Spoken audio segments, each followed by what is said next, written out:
Greetings of the day students. आज हम लोग कुछ मिसलेनियस प्रॉब्लम्स करेंगे कॉम्प्लेक्स नंबर में। तो फर्स्ट प्रॉब्लम हम लोग देखने जा रहे हैं, if mod z is greater than और equal to 3 then the least value of mod z plus 1 by z. तो लास्ट जो प्रॉब्लम थी पिछले लेक्चर की, उसमें भी हम लोगों ने एक mod z plus 1 by Z की प्रॉब्लम देखी थी।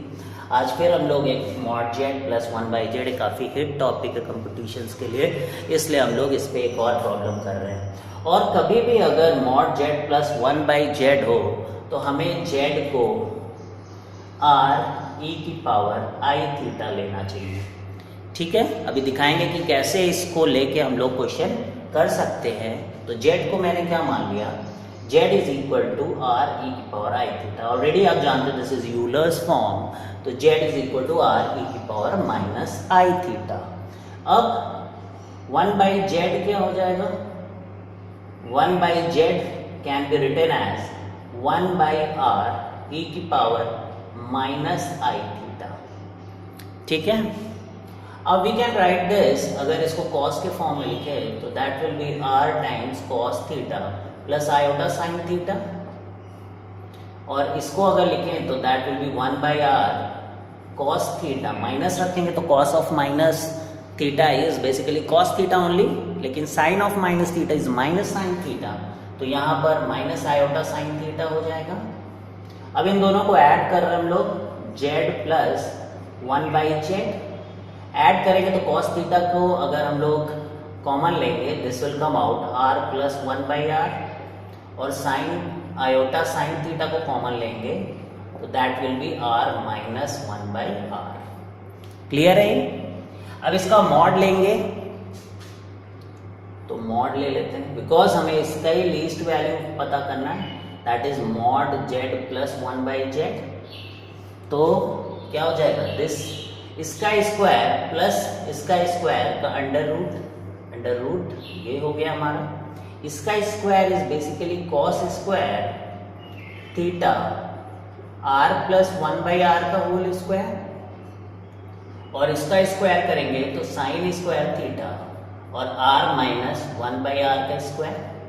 क्लियर है? अब इसको मैं ओपन करता हूं, तो इसको ओपन करेंगे तो देखिए आप a square plus b square plus 2ab का फॉर्मूला लगाएंगे, इधर भी ओपन करें।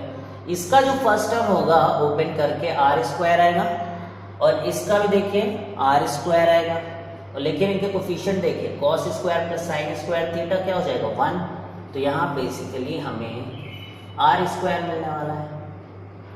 इसको भी देखिए 1 बाई आर को, तो 1 बाई आर स्क्वायर टाइम्स भी कॉस स्क्वायर थीटा आएगा, माइनस है लेकिन 1 बाई आर स्क्वायर आएगा, तो ये भी 1 बाई आर स्क्वायर। अगर आपको नहीं समझ में आए तो आप ओपन कर लीजिए, लेकिन इतना तो समझ में आना ही चाहिए, जे की तैयारी कर रहा है। ठीक है, फिर ये क्या हो जाएगा 2, यहाँ से देखिए 2, और यहाँ से भी -2, तो मैं 2 कॉमन लूंगा तो this will come out cos square theta minus sine square theta. This is what, cos 2 theta. तो this can be written as r square plus 1 by r square plus 2 times cos 2 theta. ठीक है, even आपकी अगर याद भी कर ले तो बहुत इंपॉर्टेंट है, बिकॉज ये सब आता ही रहता है। तो under root r square plus 1 by r square plus 2 cos 2 theta. अब हमें इसकी लीस्ट वैल्यू निकालनी है। जब भी हमें लीस्ट वैल्यू निकालनी होती तो this thing should be greater than something. ठीक है, और अगर इसकी मैक्स वैल्यू निकालनी होती तो ये चीज जो है छोटा होता। ठीक है, अब इसकी लीस्ट वैल्यू निकालनी है तो this should be greater than something. तो क्या ग्रेटर दैन, जब हमारे पास कॉस या साइन हो तो उसकी छोटी वैल्यू अगर मैं रख दूं, जैसे यहाँ पे cos 2 थीटा की सबसे छोटी वैल्यू -1 होगी, cos 2 थीटा या sin 2 थीटा होता है, साइन का कुछ भी यहाँ पे आर्गुमेंट होता तो उसकी वैल्यू -1 होती है। तो यानी हम लोग यहाँ से लिख सकते हैं कि z plus mod 1 by z is greater than और equal to under root r square plus 1 by r square minus 2। ठीक है, अब इधर मैं लिखता हूँ इसके आगे।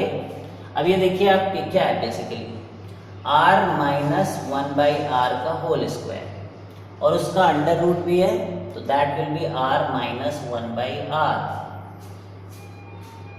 तो मॉड z प्लस 1/z, ठीक है, ग्रेटर देन और equal to, that can be written as r minus 1/r का होल स्क्वायर, ठीक है, और उसी का अंडर रूट है तो खत्म हो गया। तो mod z plus 1/z can be written as r square minus 1/r, ठीक है। अब r की सबसे छोटी वैल्यू अगर मैं यहाँ रख दूँ तो ये इसकी लीस्ट वैल्यू हो जाएगी। तो r की सबसे, this is basically r only, mod z is nothing but r, तो r की वैल्यू है 3, तो यहाँ पे 3 रख दीजिए आप, तो लीस्ट वैल्यू आ जाएगी। तो least value of mod z plus 1/mod z will be 3 का square 9 minus 1/3, that is 8/3। This is answer, ठीक है। तो देखा, तो यहाँ पे जो इंपॉर्टेंट पॉइंट है याद रखने का, अगर equation mod z plus 1/z हो तो z को r e की पावर i थीटा 1/z हो जाएगा 1/r e की पावर, इसको रख के आप कोई भी प्रॉब्लम कर सकते हैं।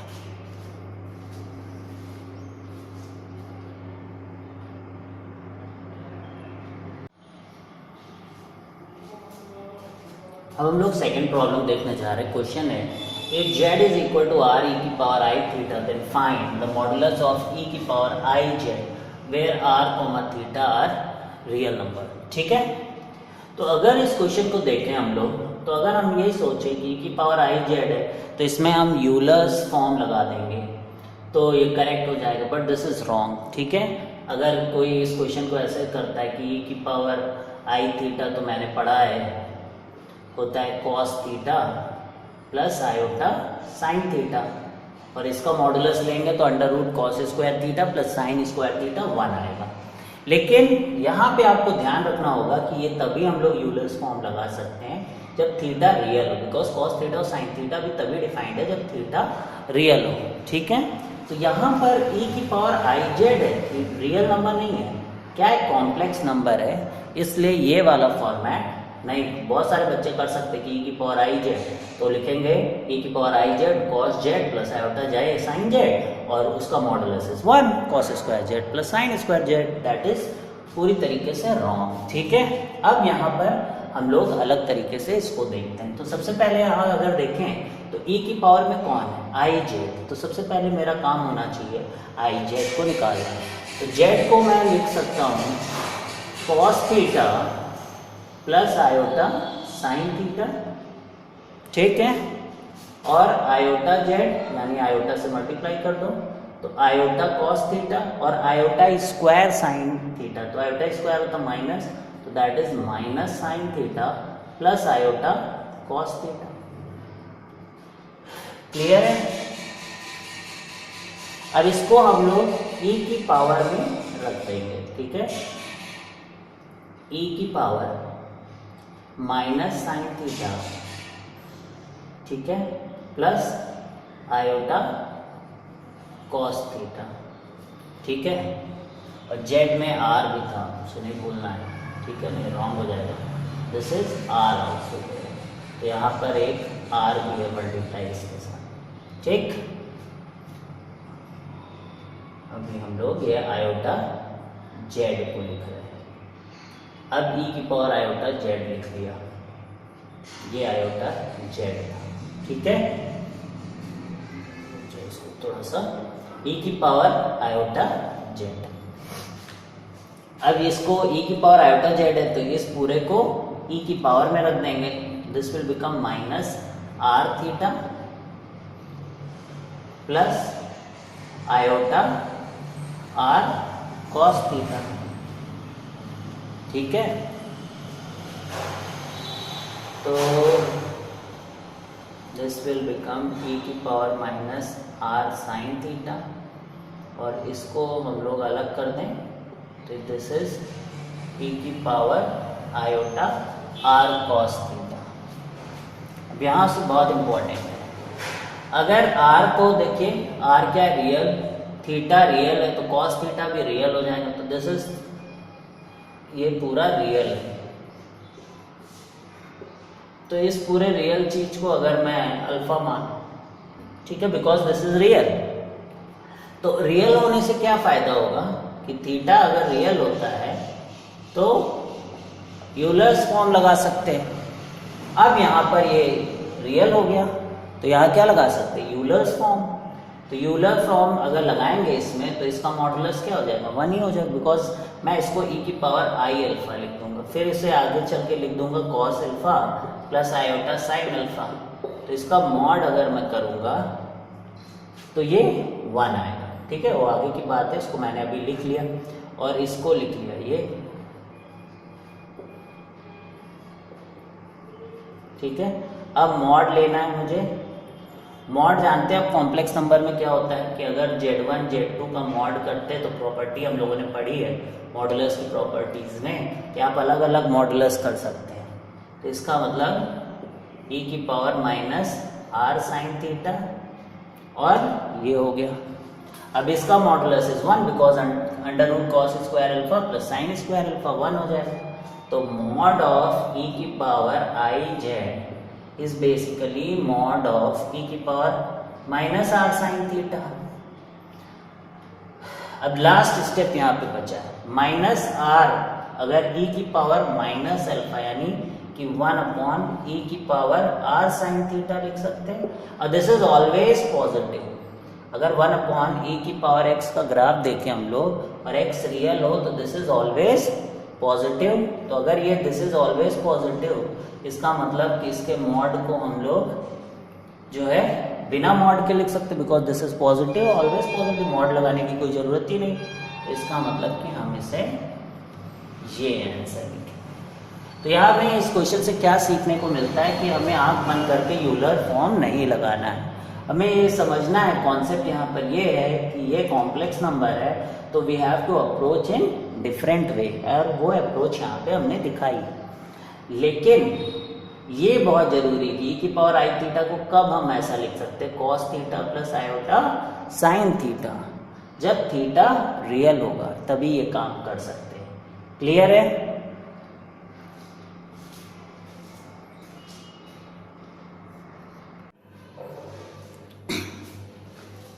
अब ये थर्ड प्रॉब्लम हम लोग देख रहे हैं। Omega is a complex cube root of unity, then the value of a plus b omega plus c square upon c plus a omega plus b square, a plus b omega plus c square plus c b plus c a omega is equal to। तो अगर हम लोग कभी भी cube root unity का question करते हैं तो दो चीज़ें बहुत इंपॉर्टेंट हैं जो यूज आती हैं, 1 plus omega square is equal to 0 and omega cube is equal to 1, ठीक है। और देखिए अगर इस प्रकार का अगर क्वेश्चन है और अगर आप देख रहे हैं कि कुछ आपको ऐसे कोफिशिएंट है जो सेम दिख रहे हैं और ओमेगा का ही उनमें डिफरेंस है, तो हमेशा क्या ट्राई करिए कि जो नीचे है, जैसे मान लीजिए यहाँ पे a के साथ है 1 और यहाँ a के साथ है ओमेगा, तो ऊपर नीचे ओमेगा से मल्टीप्लाई करके हम लोग सेम करने की कोशिश करते हैं। जैसे यहाँ पर देखिए a था और यहाँ a ओमेगा, तो अब हम ऊपर और नीचे ओमेगा से मल्टीप्लाई करें। यहाँ देखिए क्या है, यहाँ भी a है 1 के साथ, लेकिन यहाँ a ओमेगा स्क्वायर है, तो ऊपर नीचे हम लोग ओमेगा स्क्वायर से मल्टीप्लाई। ये है इम्पॉर्टेंट पॉइंट इस प्रॉब्लम का। तो अब हम ओमेगा से जब ऊपर मल्टीप्लाई करेंगे तो ये हो जाएगा a omega plus b omega square plus c omega cube. अब ओमेगा क्यूब देखिए क्या है 1, तो मैं डायरेक्ट ही यहाँ पे लिख देता हूँ, ठीक है। तो ओमेगा से मल्टीप्लाई कर लिया तो ओमेगा नीचे आ गया, और अब नीचे देखिए आप a omega b omega square plus c, अब ये ऊपर नीचे कैंसिल हो जाएगा, 1 ओमेगा बचेगा। इसी तरह इसमें देखते हैं हम लोग, अब इसमें ओमेगा स्क्वायर से मल्टीप्लाई करेंगे तो a omega square p omega cube तो b हो जाएगा, और c ओमेगा की पावर 4, और ओमेगा की पावर 4 को ओमेगा इंटू ओमेगा क्यूब लिख सकते हैं तो ओमेगा बचेगा, तो ये c ओमेगा हो गया। तो इसको भी नीचे भी ऐसे लिख लेते हैं, a omega square plus b plus c omega, किससे मल्टीप्लाई किया था, ओमेगा स्क्वायर से। तो कट के 1 और कट के 1, basically this is 1 by omega plus 1 by omega square. LCM ले लें तो दिस विल बिकम ओमेगा से ऊपर नीचे मल्टीप्लाई कर दिया तो ओमेगा प्लस 1, ओमेगा से किया ऊपर नीचे तो ओमेगा स्क्वायर नीचे। अब 1 plus omega can be written as minus omega square, this is minus omega square upon omega square, this is -1। तो बहुत इजी प्रॉब्लम था, लेकिन ये इंपॉर्टेंट पॉइंट याद रखना है यहाँ पर। ऐसा क्वेश्चन जेईई मेंस में आ सकता है, ठीक है। ये बात यहाँ समझ के रखना है कि नीचे जो दिया है उसे ऊपर बनाना होगा। और कैसे बनाना होगा, जिसका कोफिशिएंट 1 हो उसको देखो नीचे की उसके साथ क्या है, उसी चीज़ से ऊपर नीचे मल्टीप्लाई कर दो, इजीली क्वेश्चन हो जाएगा।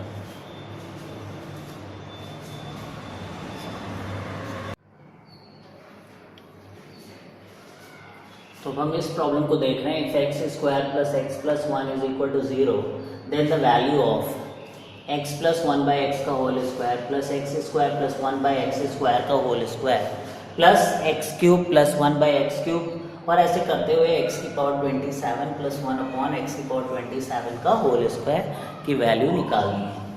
तो अगर इस तरीके का कुछ दिया है तो इसका मतलब कि कुछ इसमें सब टर्म्स तो नहीं कैलकुलेट करने पड़ेंगे हमें, कुछ पैटर्न निकल के आएगा तो हम उस पैटर्न को पता करने की कोशिश करेंगे, ठीक है। तो अगर कभी भी ऐसा दिया है x square plus x plus 1 equal to 0, इसका मतलब कि ओमेगा और ओमेगा स्क्वायर इसके रूट हैं, क्योंकि आपने पढ़ रखा है 1 plus omega square is equal to 0। तो यानी कि x की जगह हम लोग ओमेगा रख सकते हैं, ठीक है। तो सबसे पहले हम लोग x प्लस 1 बाई एक्स को सॉल्व करते हैं, तो इसका स्क्वायर क्या आएगा, ओमेगा प्लस 1 बाई ओमेगा का स्क्वायर।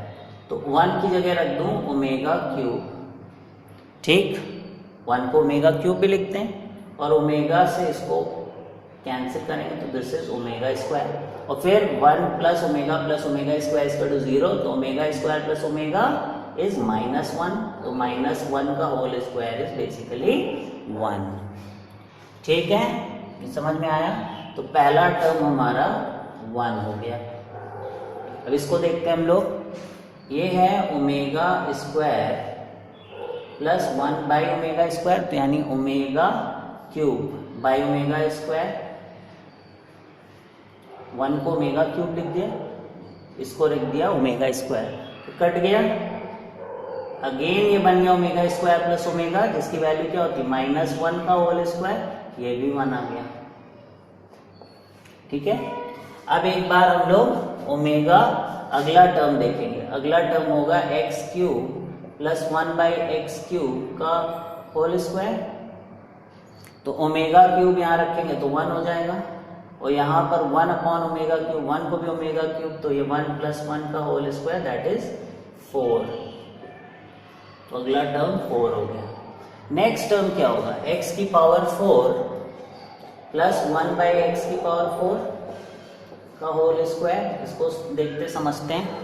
तो यहाँ अगर ओमेगा की पावर 4 लिखेंगे तो basically that will B omega, क्योंकि ओमेगा की पावर 4 को लिखा जा सकता है ओमेगा क्यूब इंटू ओमेगा, तो ये ओमेगा बचा। फिर ये देखिए एग्जैक्टली सेम चीज है जो यहाँ है, तो इसका मतलब ये 1 आएगा। फिर अगला ये बन जाएगा, तो हम ये बोल सकते कि जितने मल्टीपल ऑफ 3 होंगे, जितने भी नंबर 1 से लेके 27 के बीच में मल्टीपल ऑफ 3 होंगे, उनकी वैल्यू तो 4 आने वाली है, उन टर्म्स की वैल्यू। और जितने नॉन मल्टीपल ऑफ 3 होंगे, नॉन मल्टीपल ऑफ 3, उनकी वैल्यू 1 आएगी। यानी इन्हीं दोनों नंबर से मिलकर हमारा आंसर बनना चाहिए। अब हमें पता करना होगा कि कितने नंबर ऐसे हैं जो 3 से इसमें डिविजिबल है और कितने ऐसे हैं जो नहीं हैं। तो 1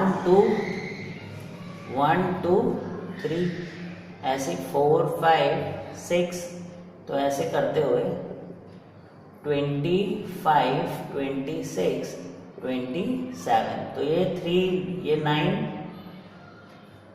3 1 जा 3, 3 2 जा 6, 3 9 जा 27 और ये 9 टर्म्स, ये 9 ये 18, ये हो गए 18 टर्म्स और ये 3 के मल्टीपल वाले हो गए 9 टर्म्स। तो जितने मल्टीपल ऑफ 3 है दैट विल बी 4 टाइम्स 9 और जितने नॉन मल्टीपल ऑफ 3 दैट वो 18 है। तो 36 plus 18 will be equal to 54। तो हमारा आंसर क्या हो गया 54। क्लियर है क्या क्या किया? तो बहुत इजी था।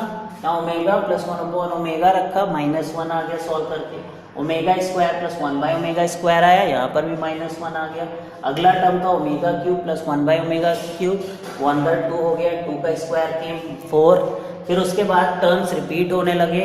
फिर हमें देखना था कि कितने हमारे नॉन मल्टीपल ऑफ 3 हैं, बिकॉज उनकी वैल्यू 1 आ रही है, और कितने मल्टीपल ऑफ 3 हैं उनकी वैल्यू 4 आ रही है। तो वो ऐसे टेबल बना के कर लिया 1 2 3, बिकॉज उसके बाद रिपीट ही कर रहा है। तो यहाँ से 3 की टेबल बन गया, 3 1 जा 3, 3 2 जा 6, 3 9 जा 27 यानी 9 और ये 9 2 जा 18। तो 18 जो थे वो तो 1 1 वैल्यू लेके आए, वो 18 हो गए। और जितने भी 9 टर्म्स ऐसे थे जो 3 के मल्टीपल थे वो 4 वैल्यू लेके आए। तो 36 प्लस 18 कितना हो गया 54। तो बहुत ही ईजिली ये प्रॉब्लम यहाँ पर हम लोग देख रहे हैं सॉल्व हो गया। अब हम लोग नेक्स्ट प्रॉब्लम देखेंगे।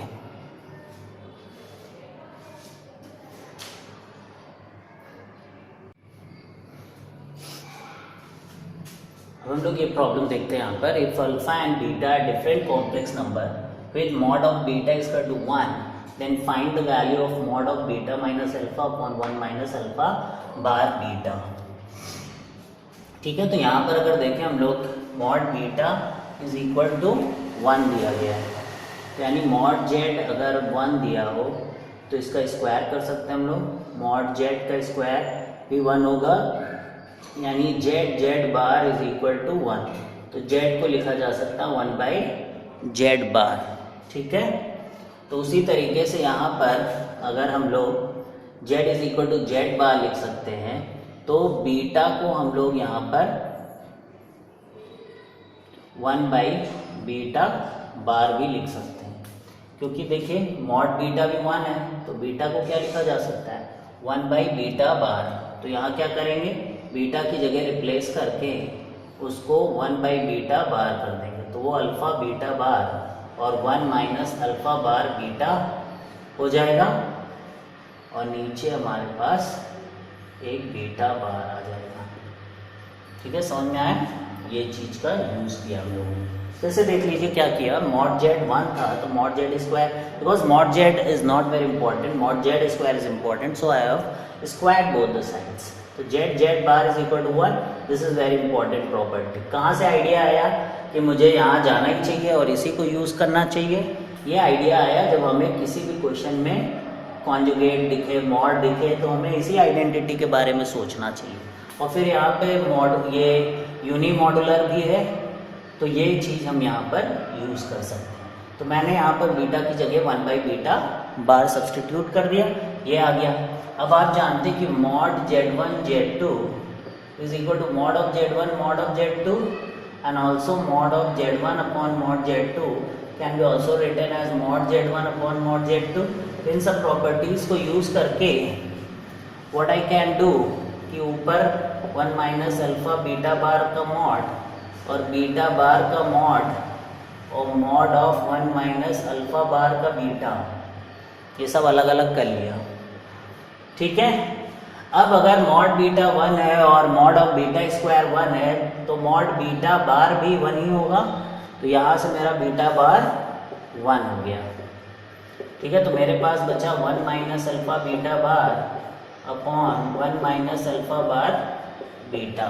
ठीक है, अब अगर आपने एक चीज और पढ़ी हो कि mod z is equal to mod of z bar होता है। ठीक है, तो अगर ये ऊपर की चीज देखें 1 माइनस अल्फा बीटा बार 1 माइनस अल्फा बार बीटा, तो हम क्या पाएंगे कि ये एक दूसरे के कॉन्जुगेट है। ठीक है, देखिए आप, अगर मैं इसका पूरे का कॉन्जुगेट लूँ 1 माइनस अल्फा बीटा बार का कॉन्जुगेट लूँ, तो कॉन्जुगेट अलग अलग हो जाते हैं। तो ये हो जाएगा अल्फा बार और that will become basically beta bar का बार। तो 1 का रियल नंबर का जो कॉन्जुगेट होता है दैट इज सेम, तो ये बन गया। तो देखिए, तो ये z अगर है तो ये z बार है, तो इसका मतलब 2 कट के 1 आएंगे, ठीक है। तो बेसिकली ये 1 आ गया। तो इसका आंसर क्या है हमारे लिए 1। फिर से समझ जाइए, यहाँ तक मैंने रिकैप करा ही दिया था। यहाँ से क्या किया, इनका अलग अलग कर दिया, ये अलग हो गया, ये अलग हो गया। मॉड ऑफ बीटा बार की वैल्यू 1 आ गई, ठीक है, वो हटा दिया गया। अब ये एक दूसरे के कॉन्जुगेट है, अगर आप इसका कॉन्जुगेट लीजिए तो 1 का 1 आएगा, अल्फा का अल्फा बार आएगा, और बीटा बार का बीटा बार बीटा होता है, ठीक है। तो इस तरीके से दोनों ही सेम हो गए। दोनों का देखिए z और z के कॉन्जुगेट का मॉडुलस 1 होगा। तो काफ़ी चीज़ें इस क्वेश्चन से सीखने को हमें मिलती हैं। अब इसके बाद हम लोग एक और प्रॉब्लम देखेंगे।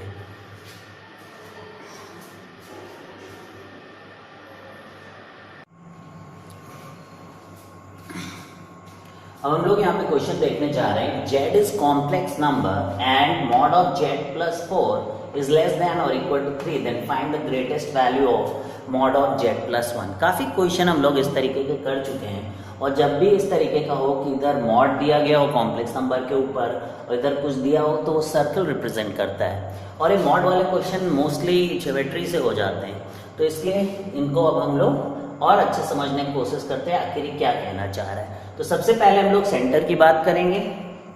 तो हम लोग आर्गेन प्लेन बना लेते हैं यहाँ पर। या आप जानते हैं कि इधर रियल एक्सिस होती है, इधर इमेजिनरी एक्सिस होती है, और सेंटर कितना हो गया -4। तो इधर आइए, दिस इज -4, तो 0, -4, 0 इसका सेंटर हो गया, और 3 इसका रेडियस है, तो यानी यहाँ तक -1, तो इधर साइड -7 है, ठीक है। -4 इधर हो जाएगा -7, तो ये हमारा सर्कल बन गया, ठीक है। तो ये लेस देन है, और जब भी लेस देन होता है तो क्या होता है, हमारा जो z है इसी के अंदर है कहीं पर। तो हमसे पूछा जा रहा है find the greatest value of mod of z plus 1। तो अगर मॉड ऑफ z प्लस 1 की ग्रेटेस्ट वैल्यू चाहिए, यानी z को -1 से हमें वैल्यू चाहिए, तो दिस इज -1, यहाँ से आपका सर्कल ही जा रहा है, ठीक है। तो सबसे दूर देखिए, अब अगर z होगा तो यहाँ यहाँ यहाँ यहाँ सबसे बड़ी वैल्यू कहाँ होगी, डायमीटर। अगर डायमीटर के अपोजिट पॉइंट्स लिए जाएं तो सबसे बड़ी वैल्यू होगी। तो ये distance that is the diameter. तो diameter of the circle is dia is equal to mod of z plus 1। तो -7 और -6 के बीच में 6 वैल्यू है। तो ये आंसर हो गया। बहुत ही सिंपल था क्वेश्चन। ये क्वेश्चन इसलिए देखा गया कि कभी भी आपको अगर मॉड वगैरह इस तरीके क्वेश्चन हो तो उनके ज्योमेट्रिकल इंटरप्रिटेशन निकालना काफ़ी इजी रहेगा, और फिर प्रॉब्लम बहुत इजी हो जाता है।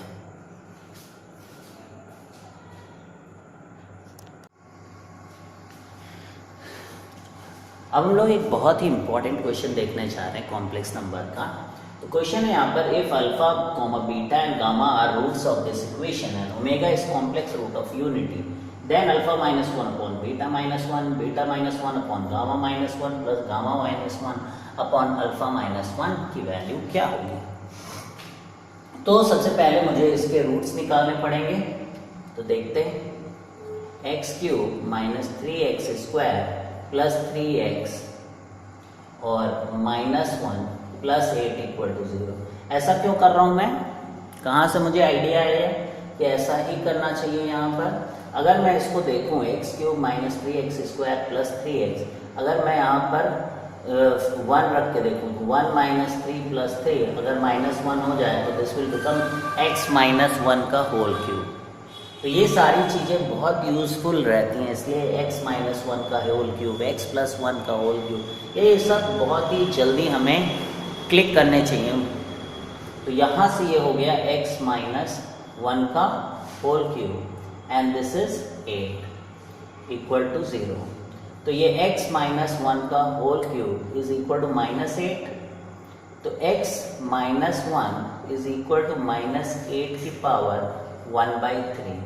तो हम लोगों ने क्यूब रूट ऑफ यूनिटी पढ़ रखा है, वहाँ पे मैंने बताया भी था।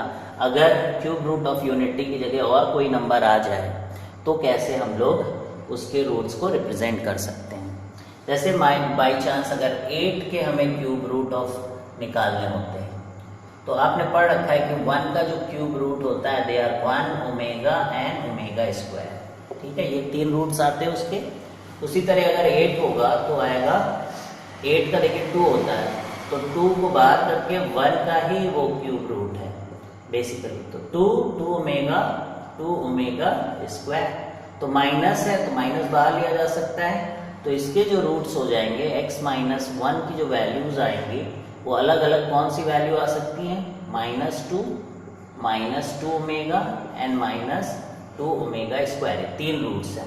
अब यहाँ पे जो 3 रूट्स हैं हमारे उनको एक एक रख दें अगर, जैसे कि यहाँ देखिए अल्फा -1 बीटा -1, तो उसी फॉर्मेट में भी क्वेश्चन दिया गया है। तो मैं अल्फा -1 को बोल दूंगा -2, बीटा -1 को बोल दूंगा -2 ओमेगा एंड गामा -1 को बोल दूंगा -2 ओमेगा स्क्वायर, ठीक है। अब यहाँ पर हम इनकी वैल्यूज को रख देंगे तो क्या आएगा, बहुत ही सिंपल। देखिए क्वेश्चन लग रहा है, पहले तो थोड़ा सा डिफिकल्ट लग रहा है प्रॉब्लम, वो बहुत इजी हो गया है। बीटा -1 को we will put -2 omega upon -2 omega square और गामा -1 हो जाएगा -2 ओमेगा स्क्वायर अपॉन -2, यहाँ से -2 माइनस कैंसिल होके 1 बाई ओमेगा हो गया, यहाँ पर भी 1 बाई ओमेगा हो गया और यहाँ पे कट के ओमेगा स्क्वायर हो गया, ठीक है। तो दिस हैज बिकम क्या, 2 बाई ओमेगा और दिस इज ओमेगा स्क्वायर। तो यहाँ पे अगर मैं ओमेगा क्यूब रख दूं तो कट के ओमेगा स्क्वायर, तो 2 omega square plus omega square is basically 3 omega square. तो ये हमारा आंसर है। तो काफ़ी अच्छा प्रॉब्लम था और ऐसा प्रॉब्लम लोग कंपटीशन में देख सकते हैं। तो यहाँ पे जो कॉन्सेप्ट था कि क्यूब रूट ऑफ यूनिटी जो हम लोगों ने पढ़ रखा है उसका हम लोग अगर अलग कुछ आ जाए तो उसको कैसे करेंगे, एक तो वो कॉन्सेप्ट लग रहा है, बाकी इसको फैक्टराइज कैसे करेंगे, this is also very important कि ये पैटर्न्स हमको पहचान के रखना है, ऐसी चीज़ें हमें देखने को मिल सकती है, इसलिए भी क्वेश्चन काफ़ी इंपॉर्टेंट है।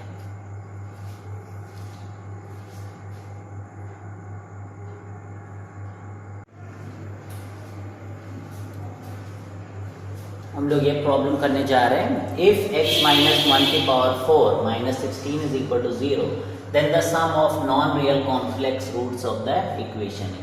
यानी कि हमें इसकी 4 रूट्स पता करनी है और उसमें से जो नॉन रियल कॉम्प्लेक्स रूट्स हों उनको सम करना है, ठीक है, फिर वैल्यू हमें निकालना है। तो इसको अगर हम लोग देखें तो अगर 4th रूट की यहाँ पे बात हो रही है, अभी हम लोग क्यूब रूट की बात कर रहे हैं, तो जब हम लोगों ने क्यूब रूट बनाया था तो अगर आप देखें तो इक्विलैटरल ट्रायंगल बना था और जिसके एंगल्स थे पूरी तरीके से डिवाइड हो रहा था 120, 240, 360 में, वो प्लेन को डिवाइड कर रहा था, 3 पार्ट्स में प्लेन को डिवाइड करना था। तो अगर 4th रूट होगा तो प्लेन को कितने में डिवाइड करेगा, 4 पार्ट्स में। तो कौन से वो 1 का अगर हम लोग, एक तो हम लोग डी मोवियस थ्योरम ही यूज़ कर सकते हैं उसको करने के लिए, और एक ये इजी मेथड है कि 4 पार्ट्स में हम लोग डिवाइड कर दें। अगर यहाँ से शुरू करें तो एक तो 1 हो गया, फिर ये क्या है आयोटा, ये क्या है -1 और ये क्या है माइनस आयोटा, तो एक स्क्वायर बन जाता है, ठीक है। तो ये 1 आयोटा -1 और माइनस आयोटा, ये 1 की 4th रूट ऑफ यूनिटी होती है। सो इसी तरीके से अगर 16 की हमें निकालनी हो तो 16 का 1/4 2 होता है, तो यानी ये 16 के अगर हो तो 2 हो जाएगा, this will become 2 iota, this will become -2 and then this will become -2 iota. I think you guys have understood this कि कैसे हम लोगों ने कर दिया, ठीक है। अभी जैसे पिछले प्रॉब्लम में किया था उसी से एक एक्सटेंशन है प्रॉब्लम का। अब इसका मतलब क्या हुआ कि x - 1 की वैल्यू क्या है, ये देखिए क्या सॉल्व किया था, x - 1 की पावर 4 इज इक्वल टू 16, फिर इसको 1/4 किया तो ये 2 यानी 16 की पावर 1/4 हुआ और ये वैल्यू यहाँ से आई, तो यानी x - 1 can be written equal to 2 और क्या लिख सकते हैं -2 और 2 आयोटा एंड माइनस 2 आयोटा। तो 4 रूट्स यहाँ से आ रहे हैं। देखिए कौन कौन से रूट्स हैं। 3 -1 -2 + 1 -1 2 आयोटा +1 एंड -2 आयोटा +1। ठीक है, तो यहाँ से हमें देखिए 4 रूट हैं, जिसमें से 2 रियल रूट्स हैं, 2 कॉम्प्लेक्स रूट्स हैं। Non real complex root because real number भी कॉम्प्लेक्स में ही आता है, जिसका इमेजिनरी पार्ट 0 होता है, तो इसलिए यहाँ पे बोल रहे हैं नॉन रियल कॉम्प्लेक्स रूट। तो इन दोनों को ऐड करना है, तो 2 आयोटा +1 -2 आयोटा +1, तो ये -2 आयोटा 2 आयोटा कट गया और यहाँ से 2 जो है हमारा आंसर आ जाएगा। ठीक है, तो आज हम लोगों ने काफ़ी टाइप के प्रॉब्लम्स को देखा है कॉम्प्लेक्स नंबर्स में। तो मोस्टली हम लोगों की थ्योरी हो गई, अगर कुछ थोड़ा बहुत बचा रहेगा तो प्रॉब्लम्स में हम लोग उसे इंक्लूड कर लेंगे। और जब हम लोगों का नया टॉपिक आने वाला है वो है कोनिक सेक्शंस। तो जो भी इम्पोर्टेंट टॉपिक्स है और जिसमें प्रॉब्लम्स होती है स्टूडेंट्स को, हम लोग वो कवर कर रहे हैं स्टार्टिंग में प्रिपरेशन के लिए। तो आप लोग अच्छे से पढ़ाई करते रहिए और बहुत ही अच्छे अच्छे नंबर और रैंक लाइए जेईई के पेपर में। Thank you.